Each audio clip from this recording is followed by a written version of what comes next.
Reformasi Protestan. Renaissance dan Reformasi Protestan merupakan suatu gerakan yang sejalan yang dapat melahirkan suatu masyarakat yang modern. Jika Renaissance dengan humanismenya merupakan gerakan elit intelektual, maka Reformasi merupakan gerakan massa.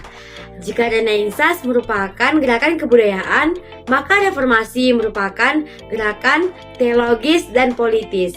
Namun pada awal tahun-tahun Renaissance, tidak ada gerakan besar yang dapat mengguncang gereja.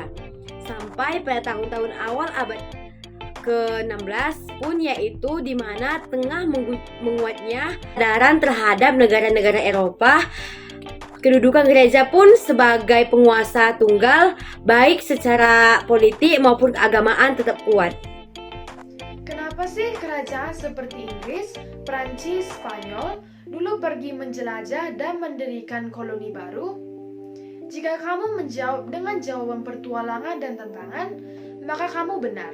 Tapi petualangan yang mereka lakukan itu bukan sekedar petualangan untuk mendapatkan foto-foto indah, melainkan ada misi lain di balik petualangan mereka.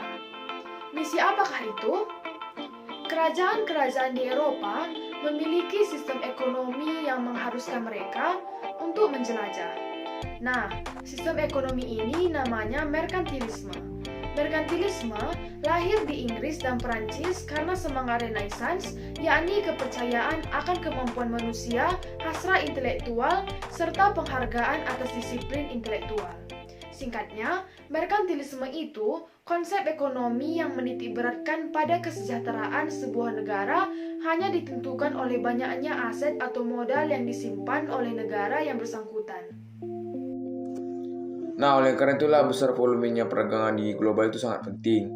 Dampak dari merkantilisme di negara-negara Eropa itu tidak hanya bersaing dalam bidang ekonomi ataupun perdagangan, tapi mereka akan berusaha untuk memperluas wilayah kekuasaan ataupun kolonialnya di berbagai penjuru, seperti Afrika, Amerika, dan Asia.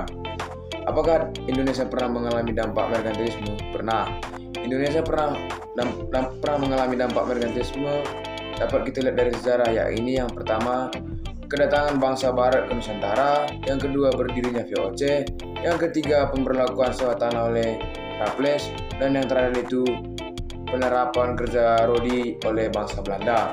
Nah, pengaruh Renaissance tidak hanya pada bidang ekonomi, kebudayaan, politik, ataupun pendidikan, tetapi juga menyebabkan sikap kritis terhadap agama maupun gereja.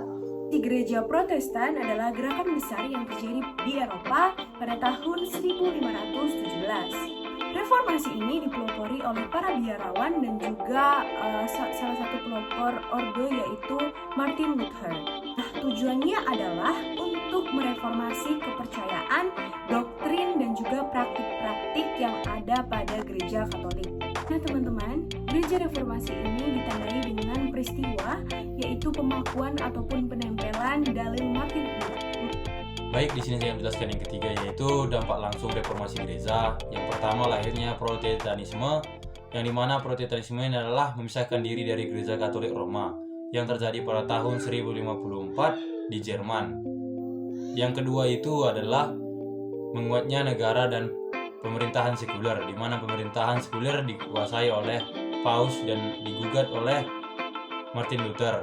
Dari gagasan ini, kekaisaran suci perlahan-lahan mulai runtuh. Dan yang ketiga itu adalah lahirnya gereja Anglikan di Inggris akibat gereja Katolik Roma tidak mau membatalkan pernikahan Henry ke-8. Dan yang keempat itu adalah reformasi dan deformasi. Reformasi adalah kebebasan individu dan kesetaraan, di mana kebebasan individu itu dapat kita lihat dari penggugatan Paus dari kekuasaan sekuler.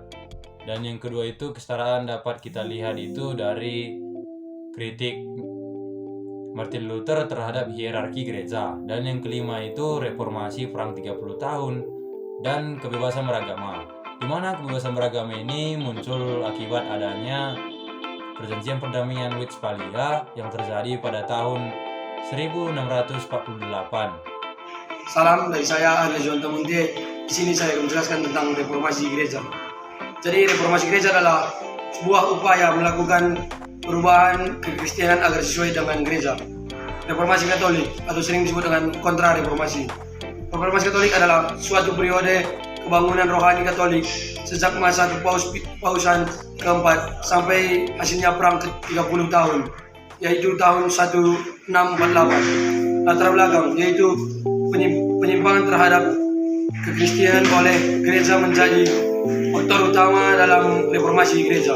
Perkembangan itu dimulai pada abad ataupun pada tahun 1817 berhasil menguak kepercayaan di Eropa Barat.